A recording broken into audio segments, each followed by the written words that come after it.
Na mga paps, ka-Explore Venture, buhay OFW driver dito sa Saudi Arabia.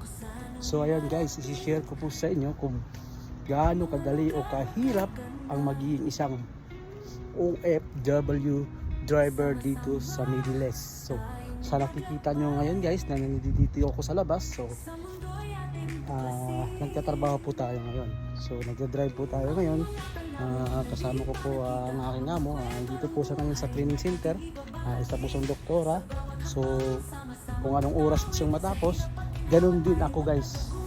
Kung anong oras siya lumabas, kung anong oras siya uwi, ganun din ako guys. So ganun ang buhay OFW driver dito sa Saudi Arabia. So mag-aantayan po kami dito guys. So hanggang matapos ang kanyang trabaho. At alam niyo ba ang isa sa pinakamahirap na sitwasyon bilang isang OFW family driver guys? Yung mag-aantay ka guys sa ganito katirik ang araw at ganito kainit dito sa labas ng parking. Ayan. Lalo't wala kang masisilungan. Tulad dito guys, ito lang yung nasisilungan ko. Ayan. So ayan. Dito lang ako guys. Mag-aantay habang natutusta sa init ng araw. So pwede tayong pumasok sa sasakyan pero hindi ganun katagal. Magpapalamig lang tayo kaunti. So lalabas din tayo agad. So ayun, no?